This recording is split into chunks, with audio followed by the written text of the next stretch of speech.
श्रीगुरुभ्यो नमः। हरिः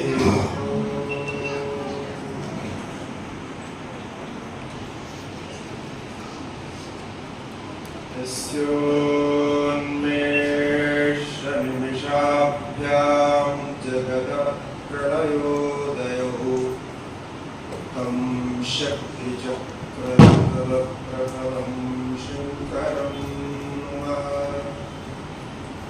शिवं शिवकरं शान्तं शिवात्मानं शिवोत्तमं शिवमार्गप्रणेतारं प्रणतोऽस्मि सदाशिवम्।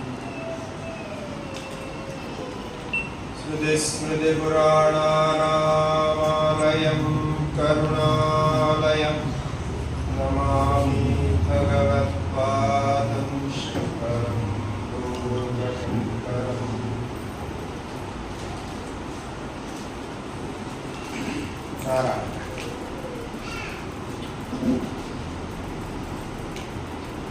എല്ലാവർക്കും വണക്കം.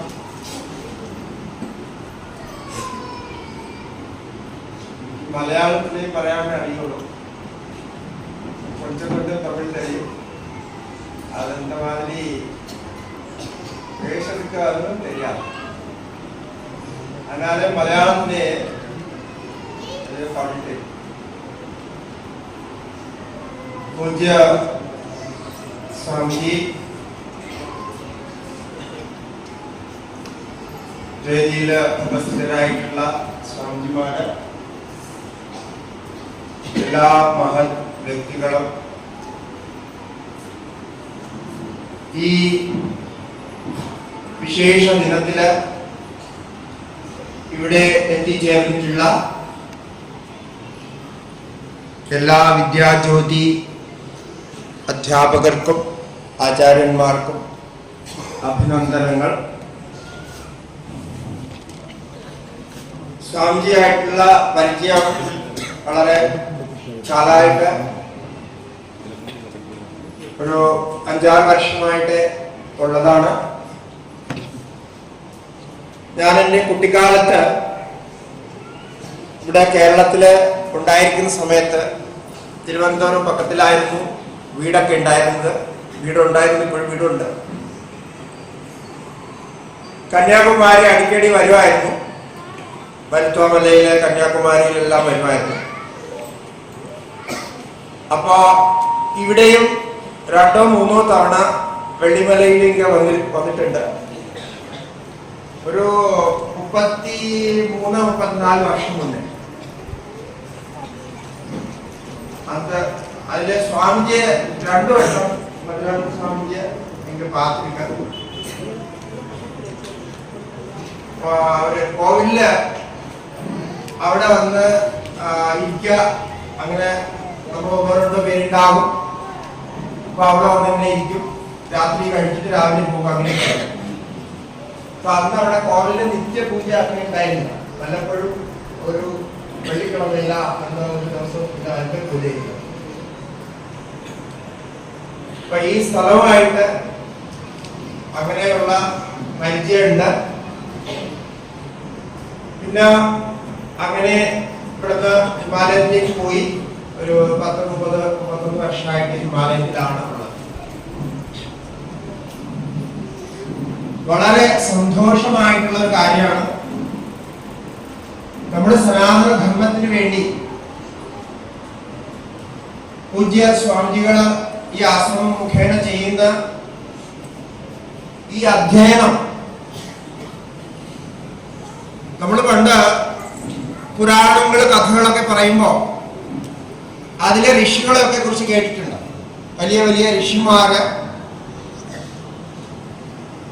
അവരുടെ ഋഷികുലത്തില്, ഗുരുകുലത്തില് ആയിരക്കണക്കിന് വിദ്യാർത്ഥികൾ ഉണ്ടായിരുന്നു, ശിഷ്യന്മാരുണ്ടായിരുന്നു. അവരൊക്കെ സനാതന ധർമ്മത്തിന്റെ ധർമ്മജ്ഞാനം പഠിച്ച് പ്രചരിപ്പിക്കുമായിരുന്നു. അങ്ങനെ നമ്മൾ പുരാണങ്ങൾ കേട്ടിട്ടുണ്ട്.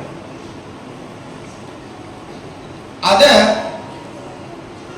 സത്യയുഗത്തിലും ത്രേതായുഗത്തിലും ദ്വാപരയുഗത്തിലും ഒക്കെ ആണെങ്കിൽ ഇന്ന് കലിയുഗത്തിന്റെ അതേ ഈ കലിയുഗത്തിന്റെ ആദ്യ ഭാഗത്ത് ഭഗവത് കൃപ കൊണ്ട് ആ ഋഷിമാരുടെ പരമ്പരയെ അല്ലെങ്കിൽ അതുപോലെ ആ ഋഷി തുല്യനായിട്ടുള്ള സ്വാമിജിയാണ് നമ്മുടെ മുന്നിലിരിക്കുന്നത്. അപ്പോൾ സ്വാമിജിയുടെ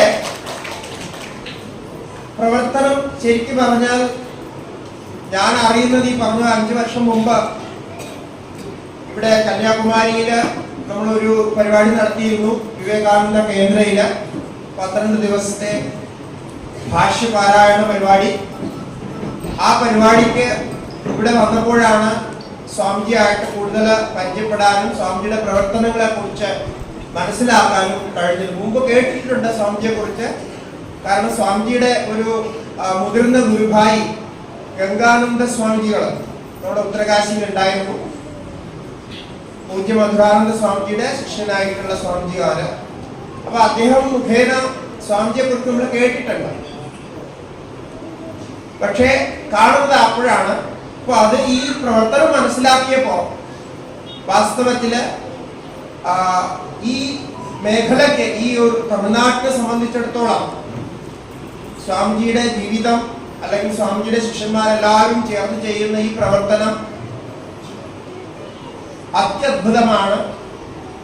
അത് ഋഷി പരമ്പരയിൽ വരുന്ന അതേ കാര്യം തന്നെയാണ്.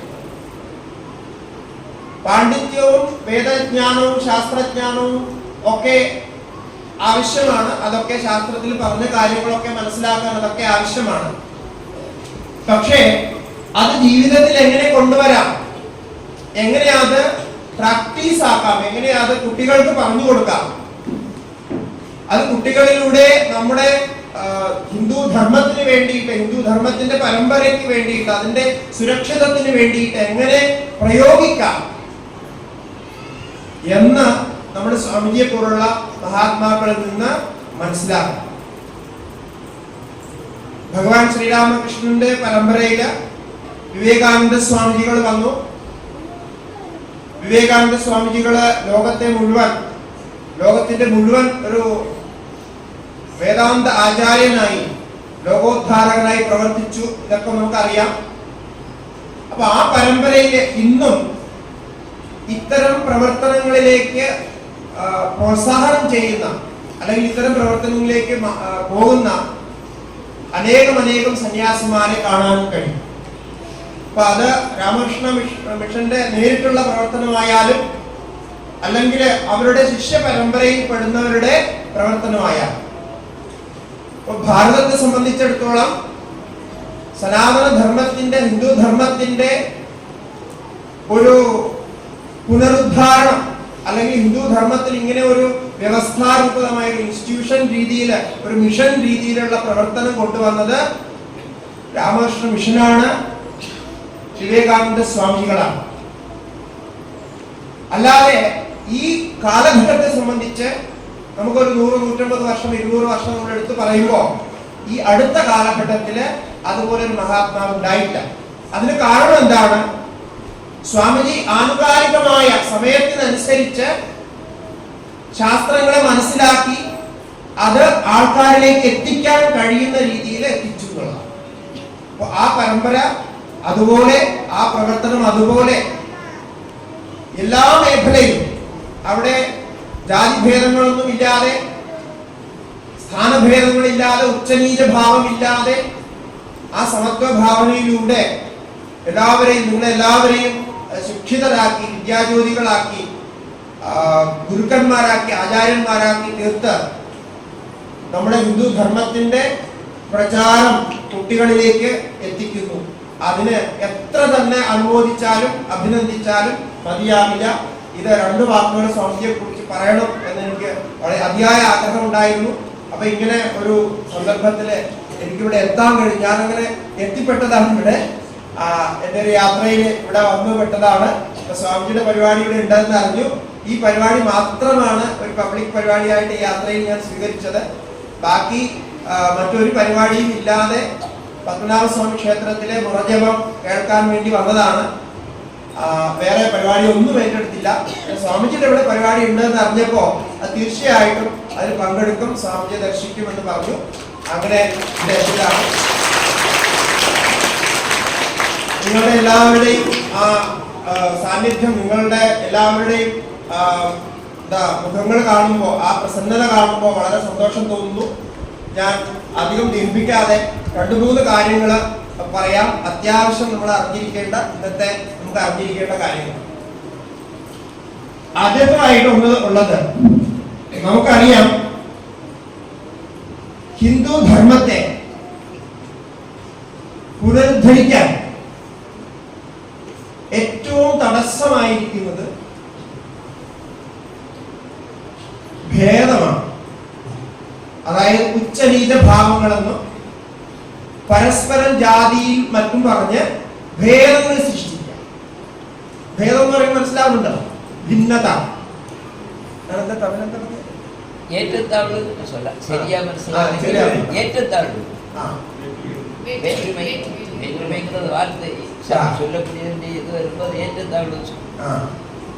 അപ്പൊ അത് ആണ് ഏറ്റവും നമുക്ക് പ്രശ്നമുണ്ടാക്കിക്കൊണ്ടിരുന്നത്. അനാദികാലം തൊട്ട് അത് തന്നെയായിരുന്നു പ്രശ്നം. അപ്പൊ അത് ഈ കഴിഞ്ഞ കാലഘട്ടത്തില് കുറച്ച് അതിനൊരു വ്യത്യാസം വന്നു. ഭാരതം സ്വതന്ത്രമായി, നമുക്ക് സ്വാതന്ത്ര്യത്തിനനുസരിച്ച് ഒരു ഭരണഘടന ഉണ്ടായി. അങ്ങനെയൊക്കെ വന്നപ്പോ നിയമപരമായിട്ട് അതൊക്കെ മാറ്റപ്പെട്ടു എന്ന് കരുതുന്നുവെങ്കിലും വാസ്തവത്തില് സമൂഹത്തിൽ നോക്കിയാല് അത് മാറ്റപ്പെടാതെ നിൽക്കുന്നു. അത് മാത്രമല്ല,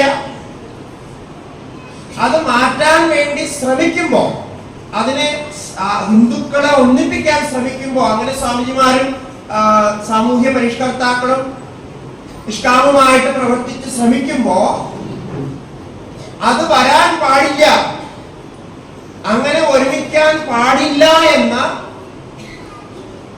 കുതന്ത്രം ഉപയോഗിച്ച് നമ്മളെ എപ്പോഴും വിഘടിപ്പിച്ചു വെക്കണം. ജാതി കൊണ്ടാണ് വിഘടിപ്പിക്കാൻ ഏറ്റവും സുഗമമായിട്ട് വിഘടിപ്പിക്കാൻ പറ്റുക, ജാതി കൊണ്ടാണ്. ഇപ്പൊ നമുക്കറിയാം, ജാതി കൊണ്ട് മാത്രമല്ല, ഇപ്പൊ തമിഴ്നാട് ഒരു സംസ്ഥാനം എടുത്താലും, ഒരു രാജ്യം എടുത്താലും, ഒരു സ്റ്റേറ്റ് എടുത്താലും അതിലെ ജില്ലകൾ അനുസരിച്ചുള്ള ഭേദങ്ങൾ സൃഷ്ടിക്കും. ആ ജില്ലക്കാർക്ക് കൂടുതൽ, ഈ ജില്ലക്കാർക്ക് കുറവ്, അവിടെ അങ്ങനെ, അവിടെ ഇങ്ങനെ. അത് കഴിഞ്ഞാൽ രാഷ്ട്രീയമായിട്ട് പൊളിറ്റിക്കലി പാർട്ടികൾ സൃഷ്ടിക്കുന്ന ഭേദം. ഇന്നിപ്പോ തമിഴ്നാട്ടിലോ അല്ലെങ്കിൽ ഭാരതത്തിലുള്ള ഏത് പാർട്ടി എടുത്താലും എല്ലാ പാർട്ടിയിലും ഏറ്റവും കൂടുതലുള്ളത് 80% 90% ഉള്ളത് ഹിന്ദുക്കളാണ്, അല്ലേ? തീർച്ചയായിട്ടും നമുക്ക് അറിയാവുന്നതാണ്, എല്ലാ പാർട്ടികളും ഏറ്റവും കൂടുതലുള്ളത് ഹിന്ദുക്കളാണ്. അപ്പൊ അവരെന്താ ചെയ്യാ? മറ്റ് മതക്കാര് അവരുടെ ഐക്യമുണ്ട്, അവർക്ക് പിന്നെ വേറെ പ്രശ്നങ്ങളൊന്നുമില്ല, അവരെ ശ്രദ്ധിക്കേണ്ട കാര്യമില്ല, അവര് വന്നാൽ എല്ലാവരും കൂടെ വരും. അപ്പൊ ഇവരെന്താ ചെയ്യാ? പാർട്ടിക്കാര് അത്തരം ചില കുബുദ്ധികളെ ഉപയോഗിച്ച്, ചില തന്ത്രങ്ങൾ ഉപയോഗിച്ച് ഈ മറ്റു പാർട്ടികളിൽ നിന്ന് ഇവരെ മാറ്റി നിർത്താനായിട്ട്, ഹിന്ദുക്കളെ മാറ്റി നിർത്താനായിട്ട്, തന്റെ പാർട്ടിയിലേക്ക് വോട്ട് കൂടുതൽ കൊണ്ടുവരാനായിട്ട് വളരെ പ്രത്യക്ഷമായി ഇലക്ഷൻ നടക്കുന്ന സമയത്ത് എല്ലാവരും, എല്ലാ പാർട്ടിയും, ഞാൻ ഒരു പാർട്ടിയുടെ പേര് പറയുന്നില്ല, എല്ലാ പാർട്ടിക്കാരും അങ്ങനെ പല രീതിയിൽ ശ്രമിക്കാറുണ്ട്. അതെന്തിനാന്ന് ചോദിച്ചാൽ അവരുടെ വോട്ടിന് വേണ്ടിയാണ് അങ്ങനെ ചെയ്യുന്നത്.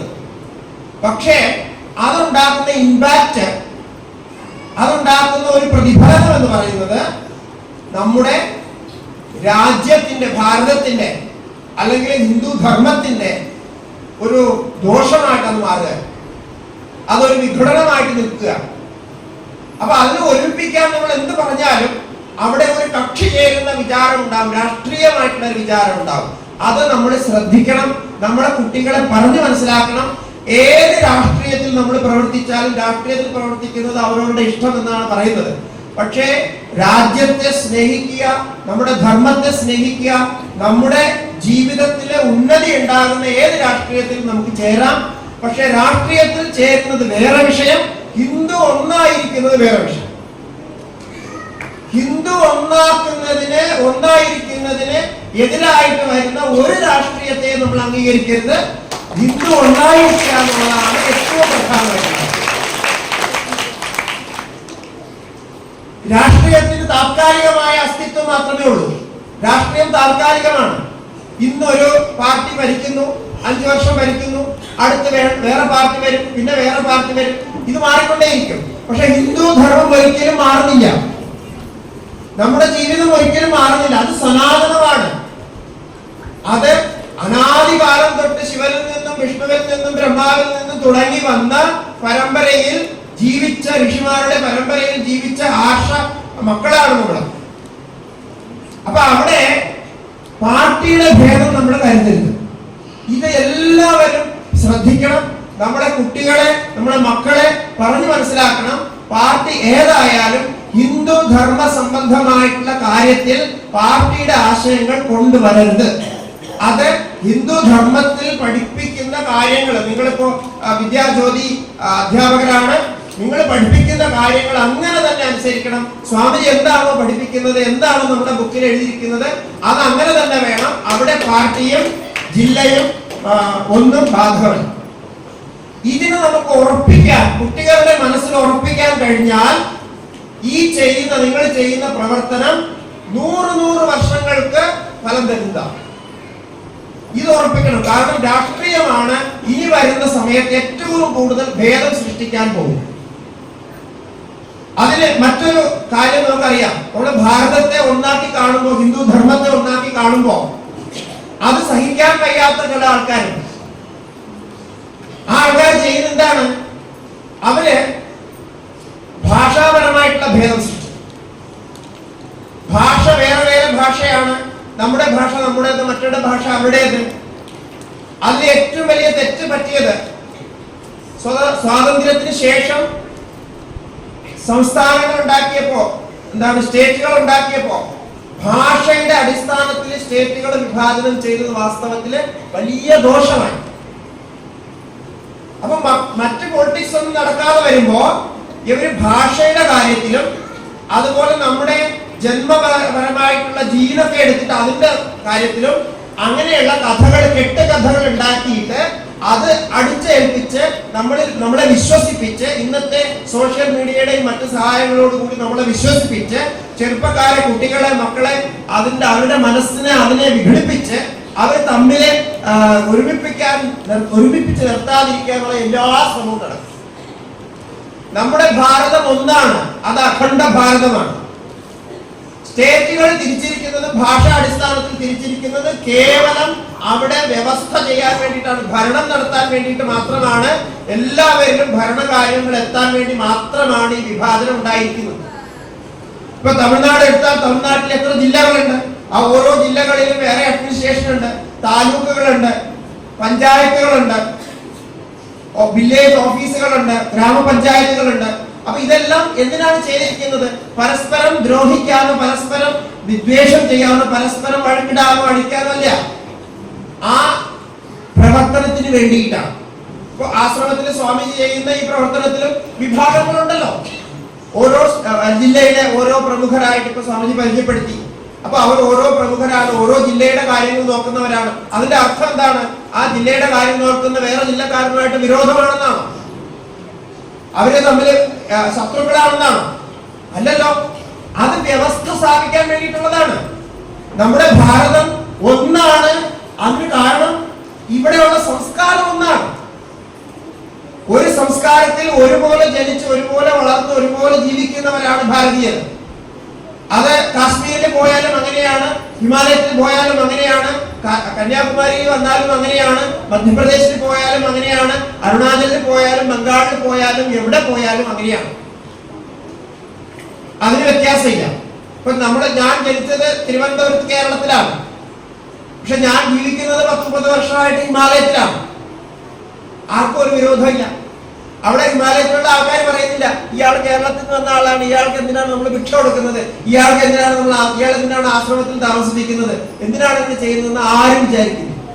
നമ്മൾ പ്രവർത്തിക്കുന്നു, ഗുജറാത്തിൽ പ്രവർത്തിക്കുന്നു, രാജസ്ഥാനിൽ പ്രവർത്തിക്കുന്നു, മധ്യപ്രദേശിൽ പ്രവർത്തിക്കുന്നു, ബംഗാളിൽ പ്രവർത്തിക്കുന്നു, എല്ലാ സ്ഥലത്തും, ആസാമിൽ നമ്മൾ പോകുന്നു, എല്ലാ സ്ഥലത്തും നമ്മൾ പോകുന്നു. എല്ലാ സ്ഥലത്തും നമ്മൾ ചെയ്യേണ്ട നമ്മുടെ ധർമ്മപ്രചരണം നമ്മൾ ചെയ്യുന്നു. അവിടെ ആരും പറയുന്നില്ല നിങ്ങൾ ദക്ഷിണത്തിൽ നിന്ന് വന്നതാണ്, നിങ്ങൾ തെക്കുന്ന് വന്നവരാണ്, നിങ്ങൾക്ക് ഇവിടെ എന്താ സ്ഥാനം, നിങ്ങൾ ഒഴിഞ്ഞു പോകണം, നിങ്ങളുടെ ഭാഷ നിങ്ങൾ പറയുന്നത് നമുക്ക് മനസ്സിലാവില്ല, നിങ്ങൾ നമുക്ക് വേണ്ട എന്ന് ആരും പറയണ്ട. ഇല്ല, അതാണ് ശരി, അതാണ് ഭാരതം. അപ്പൊ അതുകൊണ്ട് ഇത് വളരെ ശ്രദ്ധിക്കണം.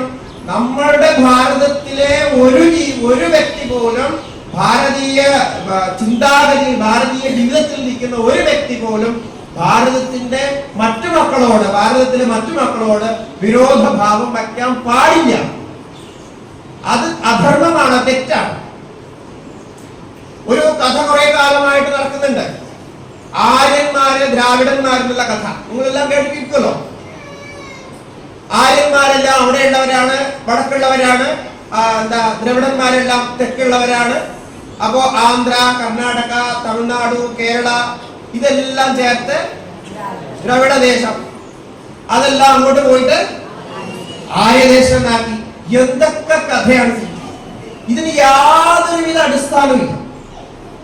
ഇത് പാശ്ചാത്യ വെസ്റ്റേൺ എഴുത്തുകാരുണ്ടാക്കിയ ഒരു കെട്ടുകഥയാണ്. വെറും അവര് അന്നത്തെ കാലത്ത് അവരുടെ പൊളിറ്റിക്കലി മൈലേജിന് വേണ്ടി ചെയ്ത ഒരു കെട്ടുകഥയാണ്. ഇതൊക്കെ നമ്മൾ സ്കൂളിൽ പഠിച്ചാൽ സ്കൂളിൽ നമ്മളെ എങ്ങനെയാണ് പഠിപ്പിച്ചു കിട്ടും? മൊട്ട തെറ്റുകളാണ് പഠിപ്പിച്ചത്. യാതൊരുവിധ സത്യവും അതിലില്ല. നമ്മുടെ ഗ്രന്ഥങ്ങളിലെ, നമ്മുടെ ശാസ്ത്രങ്ങളിലെ പുരാണങ്ങൾ എടുക്കാം. പുരാണങ്ങൾ അറിയാലോ, 18 പുരാണങ്ങൾ, 18 ഉപപുരാണങ്ങളൊക്കെ ഉണ്ട് നമുക്ക്. മഹാഭാരതം, രാമായണം, ഈ വേദത്തിൽ വളർന്നു പോട്ടെ, വേദത്തിൽ വളരെ ദൂരെ വേദം നമുക്ക് അറിയില്ല. ഈ പറയുന്ന പുരാണങ്ങളിലും മഹാഭാരതത്തിലും രാമായണത്തിലും ഇതിഹാസ ഗ്രന്ഥങ്ങളിലും കാവ്യങ്ങളിലും എല്ലാ സ്ഥലത്തും ഭാരതത്തെ ഒന്നായിട്ട് തന്നെയാണ് കണ്ടിരിക്കുന്നത്. അവിടെ ഒരു സ്ഥലത്ത് പോലും അന്നത്തെ കാലത്ത്, അതായത് 5000 വർഷം മുമ്പോ 2000 വർഷം മുമ്പോ 1000 വർഷം മുമ്പോ അവിടെ ആര്യന്മാര് ദ്രവിഡന്മാരെന്നുള്ള വിഭാഗം ഉണ്ടായതായിട്ട് ഒരു തെളിവില്ല. മറിച്ച് ഞാൻ 2-3 ഉദാഹരണങ്ങൾ പറയാം, നിങ്ങൾ ശ്രദ്ധിച്ച് കേൾക്കുക, പ്രത്യേകിച്ച് ചെറുപ്പക്കാരെ ശ്രദ്ധിച്ച് കേൾക്കുക. കാരണം മീഡിയയിലേക്ക് വരുമ്പോൾ നിങ്ങൾ അറിഞ്ഞിരിക്കണം ഇത് എന്ത് അടിസ്ഥാനത്തിലാണ് ഇവർ ഈ വിഭാഗം ചെയ്യുന്നത്. രാമായണത്തിലെ കഥ എല്ലാവർക്കും അറിയാം, കഥയെന്ന് പറയാൻ എനിക്ക് സമയമില്ല. അപ്പോ രാമായണത്തിലെ കഥ എല്ലാവർക്കും അറിയാം. അപ്പൊ അവിടെ ദശരഥ മഹാരാജാവ് ശ്രീരാമചന്ദ്രന്റെ അച്ഛനാണ് ദശരഥൻ. എല്ലാവർക്കും അറിയാലോ, കുട്ടികൾക്കൊക്കെ. നിങ്ങളെല്ലാം വിദ്യാജ്യോതികളാണ്, എല്ലാവർക്കും അറിയാം. അപ്പൊ ദശരഥൻ യാഗം നടത്തുന്നു, വലിയ യാഗം നടത്തുന്നു. അപ്പൊ ആ യാഗത്തില് അവിടെ ആരെയൊക്കെ ക്ഷണിച്ചു എന്ന് പറയുന്നത്, ഏതൊക്കെ രാജാക്കന്മാരെയാണ് ആ യാഗത്തിന് വരാൻ ക്ഷണിച്ചത്. അപ്പോ ഉത്തര ഭാരതത്തിലുള്ള വലിയ വലിയ രാജ്യങ്ങളിലുള്ള രാജാക്കന്മാര്, ആ രാജാക്കന്മാരുടെ ലിസ്റ്റില് അതുപോലെ തന്നെ ദക്ഷിണത്തിൽ നിന്നും, ചോള രാജ്യത്തിൽ നിന്നും, ദ്രവിഡ രാജ്യത്തിൽ നിന്നും വന്നവരുടെ രാജാക്കന്മാരെ ക്ഷണിച്ചതും അവരുടെ അവരെന്തൊക്കെ കൊണ്ട് അവിടെ സമർപ്പിച്ചു പോയി എന്നുള്ളതൊക്കെ അവിടെ വ്യക്തമായിട്ട് പറയുന്നു. അങ്ങനെ ഒരു ദ്രാവിഡ ആര്യ വിഭാഗം ഉണ്ടായിരുന്നുവെങ്കിൽ ദശരഥ മഹാരാജാവ് അയോധ്യയിലുണ്ടായിരുന്ന ദശരഥ മഹാരാജാവ് ഇവിടെ തമിഴ്നാട്ടിൽ നിന്ന് രാജാക്കന്മാരെ ക്ഷണിക്കുമായിരുന്നോ? ഇല്ല. അത് അവര് ദ്രവിഡരാണ്, അവരോട് വരാൻ പാടില്ല എന്ന് ക്ഷണിക്കുമായിരുന്നില്ല. അപ്പൊ അവർ ക്ഷണിക്കപ്പെട്ടിരുന്നു. അവര് പോയി എന്താ ചെയ്തതെന്ന് വരെ അവിടെ വർണ്ണിക്കുന്നു. മഹാഭാരതത്തിലെ ഒരു 4 സ്ഥലത്ത്, 4-ലധികം സ്ഥലമുണ്ട്, 4 സ്ഥലത്ത് വ്യക്തമായിട്ട് യുധിഷ്ഠിരന്റെ രാജസൂയം നടക്കുന്ന സമയത്ത്, അതുപോലെ തന്നെ രാജസൂയത്തിന് മുമ്പ് യാത്ര നടക്കുന്ന സമയത്ത്, യുദ്ധത്തിന്റെ സമയത്ത്, മഹാഭാരത യുദ്ധം ചെയ്യുന്ന സമയത്ത്, ഈ സമയത്തൊക്കെ ദ്രവിഡ ദേശത്ത് നിന്ന് വന്ന രാജാക്കന്മാരെ കുറിച്ചും അവരതിൽ പങ്കെടുത്തതിനെ കുറിച്ചും യുധിഷ്ഠിരന്റെ രാജസൂയ യജ്ഞത്തിന് വലിയ വലിയ സാധനങ്ങൾ ഇവിടുന്ന് കൊണ്ടുപോയി കൊടുത്തതൊക്കെ, ഇപ്പോ ഏലം, മറ്റു സാധനങ്ങൾ ഇവിടെ നമുക്കിപ്പോ കേരളത്തിലും തമിഴ്നാട്ടിലൊക്കെ കിട്ടുന്ന സാധനങ്ങളൊക്കെ അവർ രാജാക്കന്മാർ കൊണ്ടു കൊടുത്തതൊക്കെ അവിടെ വ്യക്തമായിട്ട് വർണ്ണിക്കുന്നു. അപ്പൊ അങ്ങനെ ഒരു വിഭാഗം ഉണ്ടായിരുന്നുവെങ്കിൽ ഒന്ന് ആലോചിച്ചു നോക്കും. അന്നത്തെ കാലത്ത് 5000 വർഷം മുമ്പേ അങ്ങനെ ഉണ്ടായിരുന്നുവെങ്കിൽ തീർച്ചയായിട്ടും അവർ വിളിക്കില്ലായിരുന്നല്ലോ. ഇപ്പൊ നമ്മുടെ കല്യാണത്തിന് വിളിക്കുന്നത് നമ്മുടെ നാട്ടിലെ, നമ്മുടെ ജാതിക്കാരെ, നമ്മുടെ ആൾക്കാരല്ലേ വിളിക്കാം. നല്ല നല്ല മംഗള കാര്യങ്ങളൊക്കെ നടക്കുമ്പോ നമ്മൾ മറ്റുള്ളവരെ വിളിക്കാറില്ലോ. അങ്ങനെയല്ലേ ജാതി വിഭാഗത്തിലും ഓരോ സ്ഥലത്തൊക്കെ എങ്ങനെയല്ലേ നടക്കാം. അപ്പൊ അങ്ങനെ അന്ന് ഉണ്ടായിരുന്നുവെങ്കിൽ, അത് തീവ്രമായിട്ടുണ്ടായിരുന്നുവെങ്കിൽ തീർച്ചയായിട്ടും അവര് വിളിക്കില്ലായിരുന്നു, ക്ഷണിക്കേണ്ട ആവശ്യമില്ല, അങ്ങനെയാവുമായിരുന്നു. പക്ഷെ ക്ഷണിച്ചു, എല്ലാവരും പോയി. അവിടെ വിസ്തരിച്ച് എഴുതിയിട്ടുണ്ട് എന്താണ് അവർ ചെയ്തത്. അങ്ങനെ ഓരോ ഗ്രന്ഥങ്ങളിൽ, ഓരോ ശാസ്ത്രങ്ങളിൽ, നമ്മുടെ പുരാതന ശാസ്ത്രത്തിലെല്ലാം ഭാരതത്തിന്റെ ഐക്യവും നമ്മുടെ ധർമ്മത്തിന്റെ ഐക്യവും ദൃഢമായിട്ടാണ് പറഞ്ഞിരിക്കുന്നത്. അവിടെ യാതൊരുവിധ പ്രശ്നങ്ങളില്ല. ഇനി ആരെങ്കിലും ഈ പറയുന്നവരെ ഈ കാണിക്കുന്നതിൽ ഏതെങ്കിലും ഒരു ഗ്രന്ഥത്തിൽ നിന്ന് കാണിക്കട്ടെ അങ്ങനെ ഒരു വിഭാഗം ഉണ്ടായിരുന്നു, ആ വിഭാഗത്തിന്റെ ഭാഗമായിട്ട് പരസ്പരം ഭേദിച്ചിരുന്നു ഒന്നുമില്ല. ഇത് അവരെ ഈ വെസ്റ്റേൺ ആൾക്കാർ എഴുതിയ കുറെ സാധനങ്ങൾ എടുത്ത് എന്തൊക്കെയോ പറയുന്നുണ്ട്. അതിന്റെ ഒരു രീതിയിലുള്ള ബന്ധവുമില്ല. ഇപ്പൊ ജീന് പരീക്ഷിച്ചപ്പോ, ശരീരത്തിലെ ജീന് പരീക്ഷിച്ചപ്പോ മനസ്സിലാക്കിയിരിക്കുന്നത് എന്താണെന്നറിയോ? ഇപ്പൊ ഒരു വർഷം മുമ്പാണ് അത് നടന്നത്. അതിൽ പറയുന്നത് അഖണ്ഡ ഭാരതത്തിലുള്ള എല്ലാ ആൾക്കാരുടെയും മൂലമായിട്ടുള്ള ജീന് ഒന്നാണ്. അവിടെ ബ്രാഹ്മണ, ക്ഷത്രിയ, വൈശ്യ, ശൂദ്ര ഒന്നുമില്ല. അത് മൂലമായിട്ടുള്ളത് ഒന്ന് തന്നെയായിരുന്നു. അതിൽ നിന്ന് പിന്നെ മാറി മാറി പിന്നെ ജീവന്റെ പരിവർത്തനത്തിനൊരു കഥയുണ്ട്. അതനുസരിച്ചുള്ള മാറ്റങ്ങൾ വരും. നമ്മുടെ ജീവിതങ്ങൾ മാറുന്ന അനുസരിച്ച് കുറെ മാറ്റങ്ങൾ വന്നതാണ് എന്ന് ഒരൊറ്റ ഇതിലായിട്ട് പറയുന്നുണ്ട്. അപ്പൊ എങ്ങനെയാ അവിടെ ഭേദം ചെയ്യാം? അപ്പൊ ഇതൊക്കെ കെട്ടുകഥകളാണ്. ഇതെല്ലാം മറക്കുക. ഇതിലൊന്നും യാതൊരു വിധമായിട്ടുള്ള സത്യവും ഇല്ല. നമ്മുടെ ധർമ്മത്തിന്റെ ശരിയായിട്ടുള്ള രൂപം ഇന്നിപ്പോ ഒരു കാര്യം കൂടി പറഞ്ഞ് ഞാൻ എന്റെ വക്തവ്യം അവസാനിപ്പിക്കാം. സമയം ആയെന്ന് തോന്നുന്നു. ഇന്നിപ്പോ എന്താണ്? ന്യൂ ഇയർ അല്ലേ?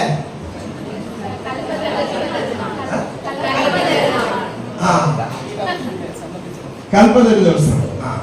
വളരെ നന്നായി. അപ്പൊ ന്യൂ ഇയർ നിങ്ങൾ ന്യൂ ഇയർ അംഗീകരിക്കുന്നില്ല? ഓ, വെരി ഗുഡ്, വെരി ഗുഡ്. അപ്പൊ അതിനൊരു ക്ലാപ്പിംഗ് ചെയ്യണം.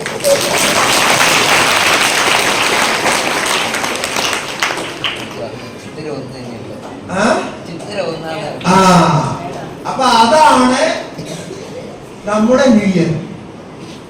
ഈ ന്യൂ ഇയർ എന്ന് പറയുന്നത് വെറും കൽപ്പിതമായിട്ടുള്ള ന്യൂ ഇയർ ആണ്.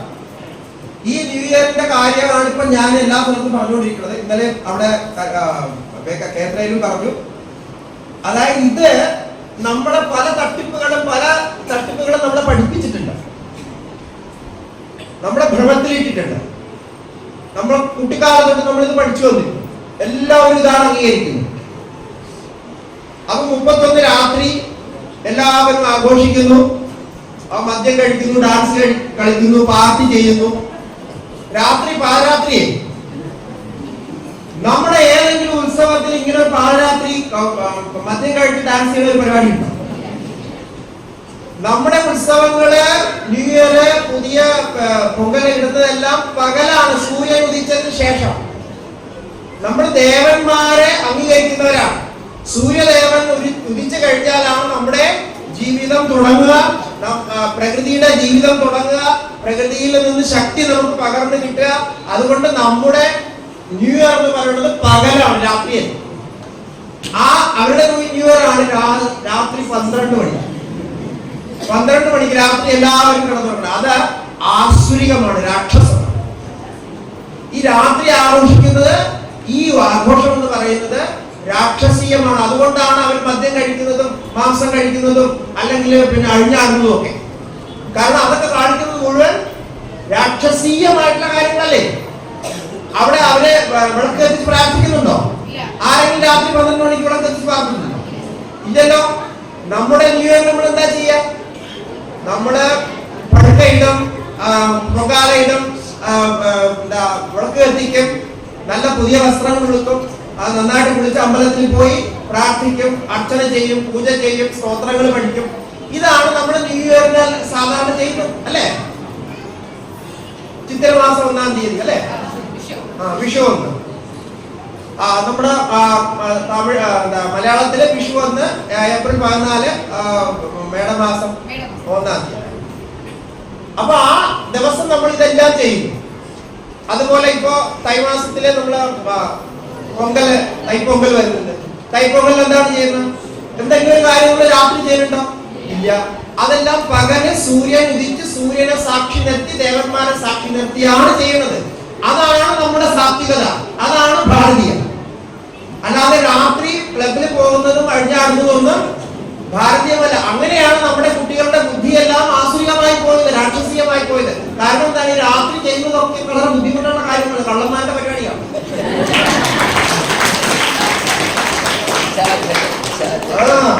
നിശാചരന്മാർ എന്താ പറയാ? നിശാചരൻ തുടങ്ങുന്നത് ആ ശബ്ദം. നിശ എന്ന് പറഞ്ഞ രാത്രി, ചരിക്കുക എന്ന് പറഞ്ഞ രാത്രി സഞ്ചരിക്കുന്നവൻ.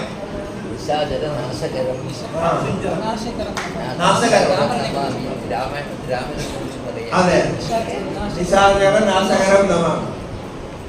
അപ്പൊ അതുകൊണ്ട് നമ്മുടെ യഥാർത്ഥമായിട്ടുള്ള പുതുവർഷം തന്നെ ആഘോഷിക്കണം, അതിന് പൂജ ചെയ്യണം. അത് പ്രകൃതിയായിട്ട് ബന്ധപ്പെട്ട് കിടക്കുന്നതാണ്. അതെപ്പോഴെങ്കിലും ഇനി എപ്പോഴെങ്കിലും ഒരു അവസരത്തിൽ വരുമ്പോൾ ഞാൻ വിസ്തരിച്ച് പറയാം. ഇപ്പൊ നമുക്ക് സമയം കഴിഞ്ഞതുകൊണ്ട്, പിന്നെ നിങ്ങൾ ന്യൂ ഇയർ ആഘോഷിക്കുന്നില്ല എന്ന് പറഞ്ഞപ്പോൾ എനിക്ക് വളരെ സന്തോഷമായി. അപ്പൊ അതുകൊണ്ട് ഇനി കൂടുതൽ അതിനെക്കുറിച്ച് പറയുന്നില്ല, ഇനി കഴിയുമ്പോൾ വിസ്തരിച്ച് പറയാം. അപ്പൊ വളരെ വളരെ സന്തോഷം നിങ്ങളോട് ഇങ്ങനെ രണ്ടു വാക്ക് സംവാദിക്കാൻ കഴിഞ്ഞു, ഈ ഒരു അവസരത്തിലൂടെ എത്താൻ കഴിഞ്ഞു. ഇത് വളരെ വളരെ നന്നായിട്ട് ഇനിയും വ്യാപകമായിട്ട് നടക്കട്ടെ. ഇപ്പൊ സ്വാമിജി ശ്രീലങ്ക വരെ എത്തിയിരിക്കുന്നു. അപ്പൊ ഇനിയും ശ്രീലങ്കയിൽ നിന്ന് കൂടുതൽ മറ്റ് സ്ഥലങ്ങളിലേക്ക്, മലേഷ്യയിലേക്ക്, കുവൈറ്റിലേക്ക്, സിംഗപ്പൂരിലേക്ക്, അപ്പൊ എവിടെയൊക്കെ തമിഴകത്തെ ആൾക്കാർ താമസിക്കുന്നുണ്ടോ, ഹിന്ദുക്കൾ താമസിക്കുന്നുണ്ടോ, അവിടെ ഒക്കെ ഈ വിദ്യാജ്യോതി പരമ്പര എത്തണം. അതിന് വേണ്ടിയിട്ടല്ല നമ്മളെ കൊണ്ടാകുന്ന സഹായങ്ങളെല്ലാം നമ്മൾ സ്വാമിജിക്ക് ചെയ്യും. അത് സ്വാമിയോടൊപ്പം നമ്മളുണ്ട്. വളരെ വളരെ സന്തോഷം. നമസ്കാരം.